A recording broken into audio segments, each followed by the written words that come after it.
Hey everybody, Kath here. I wanted to talk to you a little bit today about sanitation in a disaster or a large-scale event. One, what's the likelihood that you could lose water for an extended period of time? And two, what are the realities if we do lose that water? Our pipelines and our wells and boosters and all those things, they're underground. So there are going to be a certain amount of vulnerabilities that they won't be able to overcome. Some of the examples of that would be anytime the ground moves, like an earthquake. If our fault ruptures, about 70% of our population lives near or on or around it, and we're concerned about that. So anytime the ground moves, you're going to have pipes rupture.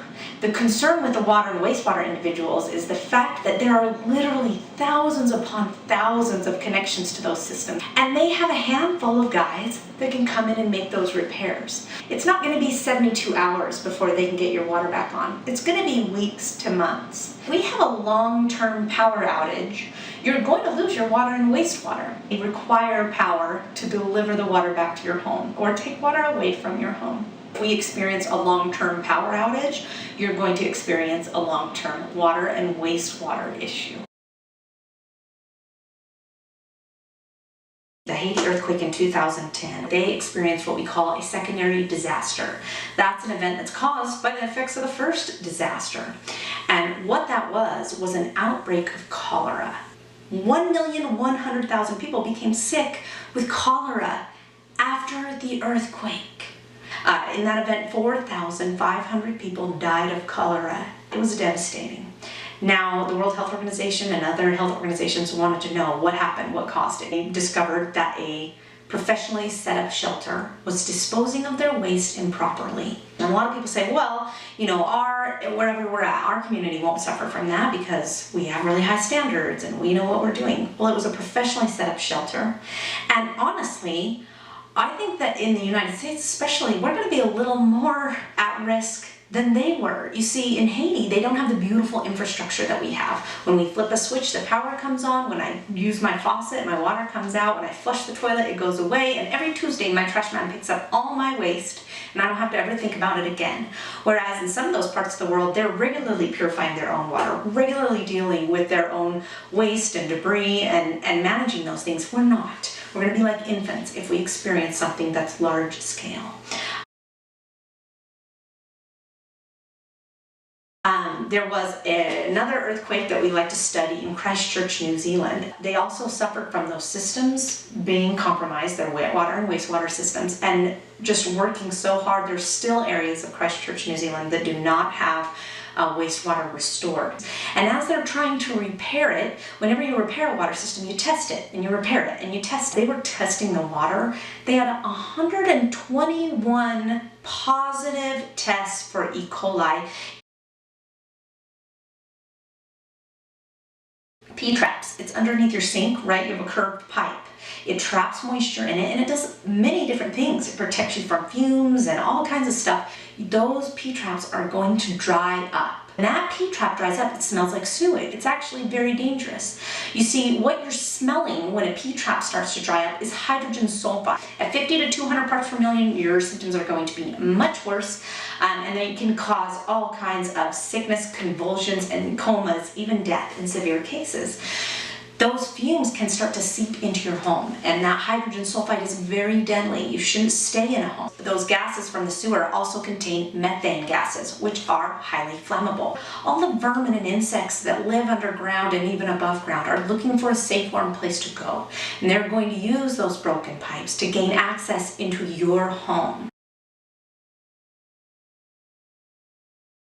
What we're going to have is a community that is immediately trying to respond to a large scale or a large disaster in which they've lost water and wastewater. Residents are going to try to solve this problem on their own, and they make some assumptions when they're planning that are a little off base and can cause an outbreak of illness. First of all, the pit latrine, right? Everybody says, I can dig a hole. So let's say we had a large scale event or disaster, and people are trying to stay in their homes that are structurally sound, and they're burying human putrefied waste in their backyards. If you're trying to stay in your home and you are digging holes in your backyard and filling them with putrefied human waste, you're going to bring in the vermin that carry disease. The rats, the skunks, the cats, the dogs, anything that's digging in a putrefied waste. Putrefied waste is when urine is mixed with solid waste. It's putrefied, and it's more toxic than anything else on the planet. The insects that will come in. Insects kill 1 million people a year with vector-borne illnesses, and that's during a normal time when we're doing mitigation. How many holes are you gonna dig? How much room do you have? How much disease is that gonna bring? So, solution one, super bad idea, let's not do it. The second option that a lot of people think that they have that's a solution would be the potty, camp potty, right? I hadn't really thought through though the fact that I needed a lot more bags than I had. What they did was they specially sized that little camp potty so that bags don't fit it. Normal bags don't fit it. You actually have to go buy the brand name bag or the potty bags that fit it. You go to a camping store, somewhere where you can get those. You're gonna get a bag of about 4 to 6 bags for $12 to $14. To me, that's not really sustainable. I don't have that in my budget, right? Who's coming to pick up your bags?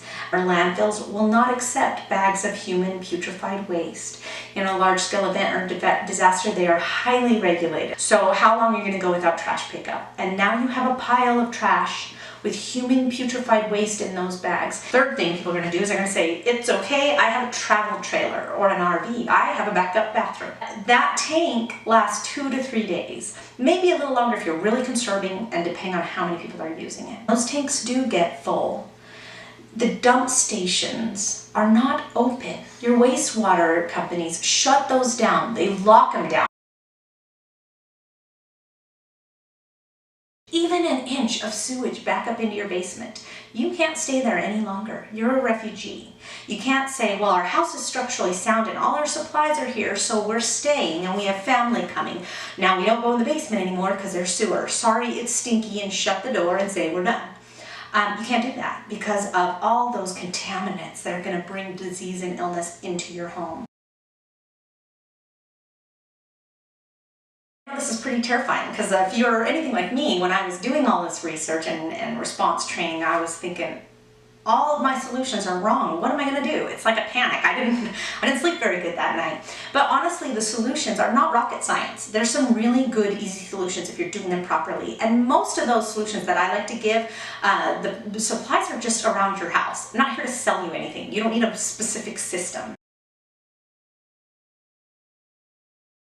Here's what I want you to do. I want you to go find all the main lines to your sewer throughout your house and remove the covers. Make sure that you can easily remove all the drain covers throughout your home. Take a tape measure and measure the inside of the pipe. So it should be, I don't know, on average anywhere around 2.5 inch, but every home is different. So you need to know the size of your pipe. Remove this and measure your pipe. You're gonna go buy however many of these you need.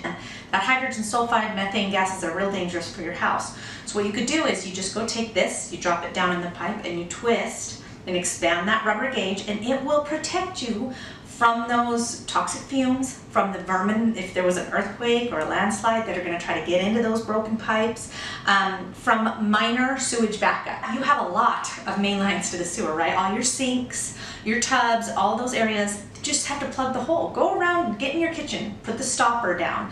All your sinks in your bathrooms and your kitchens, just put the stoppers down. And if you think a kid or someone's just gonna come lift those stoppers, just put a piece of duct tape on them. You don't need them. Just plug the hole.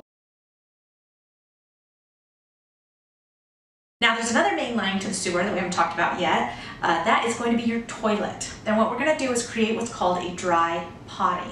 First of all, you're going to turn off the water at the wall. Don't leave that on, even though you don't have water and there's probably hardly any water pressure in the toilet. And then you're going to scoop all the water out of the tank and all the water out of the bowl. This will be a completely dry potty. And then you're gonna scrub it. This is going to be absolutely clean. You now need to plug the hole that's down in there. What I would recommend you use is a lacrosse ball. This one's a little bit bigger, as you can see. It's a nice dense rubber. Please never use a tennis ball. It's made of paper, it's hollow, an animal can chew at it. It's just not gonna serve the right purpose. You take a tube sock, you put the ball down into the toe of the tube sock. I'm gonna grease it, and you shove it down there as far as you can. And when the city comes and says your water's restored, you simply just pull and dislodge. Now let's set up a sanitary bathroom environment. That's the #1 rule. It's inside. The second rule is actually really common sense. It's really simple. You actually just need to separate. When you separate urine from the solid waste, it becomes much more manageable. I have a potty bucket. Now, the great thing about this kind of potty bucket is that it will need no bags at all, because this is only going to be used for urine. Urine is not dangerous. Unless your family, a member of your family has a kidney infection, urine is actually fairly safe to deal with and dispose of. So anytime somebody uses this, or as often as you decide you're going to empty it, you're going to take it outside and somewhere in a gravelly area, somewhere near shrubbery, something like that, you're going to dump it. Clean it, you bring it back in. It is that simple. That's for urine. So you have to set the potty up now for solid waste. And what you're going to do, what you're going to need is bags. You need bags. How many bags are in your storage preparedness supplies? What you're going to do is you're going to lift the lid on your seat and you just line the bowl, right? You put a bag in it, line the bowl up over the edge, up over the lid, put the seat back down. Now what you're going to have about is a bag of solid waste, not putrefied waste, not a wet bag filled with urine and putrefied waste. You need a third item in your bathroom. Kitty litter is amazing. It does a lot of wonderful things. It's good for all kinds of uses. But I'm going to fill this with kitty litter, and another supply that I'll need is a scoop. That kitty litter is going to completely dry it out, and it's going to protect your home from odors, right? It is amazing. The other good thing about this bucket is when you're making a potty kit, all your supplies fit in here, my scoop fits in there, and then this 2-gallon bucket will drop right down into that and then make a kit. And then you need to somehow in there have the ability to wash your hands, whether that's hand sanitizer or whatever your method is that you can keep your hands clean in this event. Now what we have is separated, dried out, kitty littered solid waste. Much easier to deal with. You're going to dig a hole about 2.5 feet deep and 2.5 feet around. You're going to empty the contents of the bag into the hole. So you're actually going to drop the bag down on top of the waste as a barrier. And then the official recommendation is you need another barrier, something like kitty litter, 2 or 3 inches of it, peat moss, sawdust, sand, even the dirt that you dug out of the hole. You just need a barrier. And what you're going to do is just continue to layer that. And in between emptying your waste, you're going to cover it with a big piece of plywood, a big heavy piece of steel, anything large and flat. And then you're going to roll a tire across it or put cinder blocks on it. You've got to protect the hole. Now once you get to the top, about 4, 5, 6 inches from the top, you need another product. It's called hydrated lime. It's toxic. You don't want to breathe it in. You're going to wear your personal protective equipment when you buy a big bag of it. When you open that bag, you're going to have gloves on, a face mask, goggles. You're going to buy a 5 or 6 gallon bucket, empty it into there. You're going to put a lid on it that's very secure so that a child can't get into it. And you're going to mark it lime, toxic, don't touch. You need about 4, 5, 6 inches of lime at the top of that waste pile that's been layering with all of your kitty litter or peat moss and waste in the bags. So you're also going to mound soil on top of it for the paper. That will go in your solid waste bowl and be buried with the waste. It'll decompose very quickly. Also, diapers and feminine hygiene. My recommendation is that in that event that there's no trash picking up, you switch to non-disposable diapers. What you'll do is you'll get a non-disposable diaper. They're very absorbent. They're amazing little things. When your child soils it, you remove it, you scrape the solid waste into the solid waste bowl in your bathroom and kitty litter it, and then it gets buried. Then you'll need what's just a diaper pail. Really easy, a small trash can with a tight fitting lid. You put a few inches of water in the bottom and maybe some borax or some powdered detergent in there with it. You drop the soiled urine diaper in there, and then in a few days when you do laundry, you'll have a separate bucket, wash those non-disposable diapers, hang them up to dry, and you're good to go. That's what I recommend. For feminine hygiene, I also recommend switching to a non-disposable option whenever you have a trash man that's not picking up anymore.